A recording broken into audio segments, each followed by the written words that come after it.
বিসমিল্লাহির রহমানির রহিম। প্রিয় দর্শক, মোল্লা ইউনানি ও হোমিও দাওয়াখানার পক্ষ থেকে আপনাদেরকে স্বাগত জানাচ্ছি। আজকে আমি অত্যন্ত গুরুত্বপূর্ণ একটি ভিডিও নিয়ে আপনাদের সামনে হাজির হয়েছি। আজকে আমি আপনাদের কাছে বিটরুট সম্বন্ধে কিছু উপকারিতা বলবো।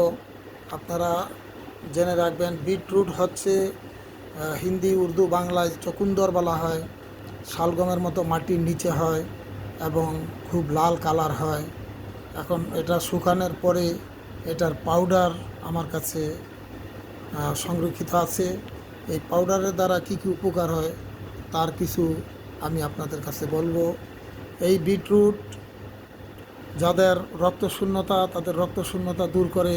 যে সমস্ত বাচ্চাদের কঙ্কালসার দেহ অর্থাৎ একদম পাতলা হয়ে গেছে, রক্ত কম, তাদেরকে যদি এই বিটরুট আধা চামচ করে সকাল বিকাল এরকম খাওয়ানো যায় পানির সাথে মিক্স করে, তাহলে তার রক্তশূন্যতা দূর হবে। দ্বিতীয়ত যে ফায়দা আমি বলবো সেটা হচ্ছে, যাদের ফ্যাটি লিভার আছে, অর্থাৎ লিভারে চর্বি হয়ে গেছে, লিভারে ব্যথা হয়ে গেছে এবং লিভার ঠিকমতো রক্ত তৈরি করতে পারতেছে না এবং লিভারের ফাংশন ঠিক হচ্ছে না, তারা এই বিটরুট যদি পানির সাথে সকাল বিকাল এরকম এক চামচ করে খেতে পারেন, তাহলে তাদের রক্তশূন্যতা দূর হবে এবং তাদের ফ্যাটি লিভার দূর হবে এবং তাদের হিমোগ্লোবিনের মাত্রা বেড়ে যাবে এবং চেহারার লাবণ্য ফিরে আসবে।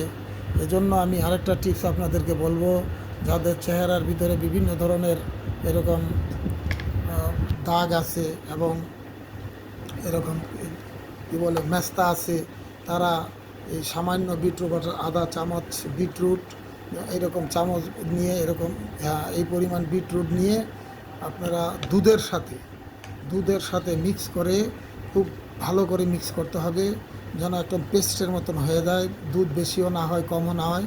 এবং এই পেস্ট আপনারা চেহারার ভিতরে রাত্রে শোয়ার 1 ঘন্টা আগে লাগাবেন এবং শোয়ার আগে ভালো সাবান দিয়ে চেহারাটা ধুয়ে নেবেন এবং সকালে একবার লাগাবেন। যদি এইভাবে আপনি 1 সপ্তাহ লাগাতে পারেন, তো চেহারার মেস্তা, দাগ এবং চেহারার ভিতরে লাবণ্য ফিরে আসবে।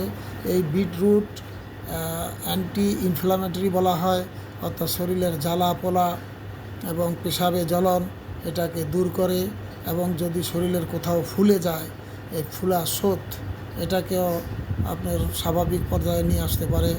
এই বিটরুট ডায়াবেটিসের রুগীও খেতে পারেন, ডায়াবেটিসের এর দ্বারা বাড়বে না এবং ক্যান্সারের ঝুঁকিও এই বিটরুটে কমায়। আপনারা এই বিটরুট বিভিন্ন কাজে ব্যবহার করতে পারেন। যদি বিটরুট আপনারা কাঁচা অবস্থায় পান, তাহলে এটার সালাদ এবং তরকারি বানিয়ে খেতে পারেন। বিটরুটকে যেভাবে আপনি চান, কাঁচা চাবিয়ে খেতে পারেন। খাওয়ার কোনো এরকম কোনো ধারাবাহিকতা, কোনো এরকম বড় ধরনের নিয়মকানুন নেই, আপনি খেতে পারেন। আর পাউডার ফর্মে আপনি দুধের সাথে এবং পানির সাথে খেতে পারেন। ইনশাল্লাহ আপনারা ফায়দা পাবেন। যাদের রক্তশূন্যতা এবং যাদের ফ্যাটি লিভার এবং যারা ডায়াবেটিসে ভুগছেন, তারা অবশ্যই এই বিটরুটকে আপনারা ট্রাই করবেন। এই বিটরুট এটা অরিজিনাল বিটরুট, এখানে কোনো রকমের কোনো কিছুর এরকম আমেজিস নাই, মিলাবট নাই এবং কোনো কিছু মিক্স নাই, কোনো কেমিক্যাল নাই। বিটরুট কাঁচা অবস্থায় খুবই লাল দেখায়, কিন্তু যখন এটা পাউডার ফর্মে চলে আসে তখন একটু লাল কমে যায়, হালকা লাল থাকে। তো অনেকে মনে করে এটা হয়তো বিটরুট না। আর যারা আপনাদেরকে একদম রক্তের মতো লাল বিটরুট দেখাচ্ছে, হয়তো ওখানে কোনো কিছু মিশ্রিত থাকতে পারে। এজন্য বিটরুট নেওয়ার আগে অবশ্যই আপনারা চেক করে নেবেন এটা আসল কি নকল। তো আমি বিটরুট সম্বন্ধে যা কিছু আপনাদেরকে জানালাম, যদি ভালো মনে করেন তো অন্য ভাইদের কাছে এটাকে শেয়ার করে দেন এবং এটাকে আপনারা চ্যানেলটাকে সাবস্ক্রাইব করে দেন এবং বেল বটনে যদি প্রেস করেন, তাহলে পরবর্তী সমস্ত ভিডিওগুলি আপনারা সাথে সাথে পেয়ে যাবেন। সদগাহ দারিয়া মনে করে এই কাজগুলি আপনারা করবেন। আজকে আমি এখানেই রাখলাম। আসসালামু আলাইকুম।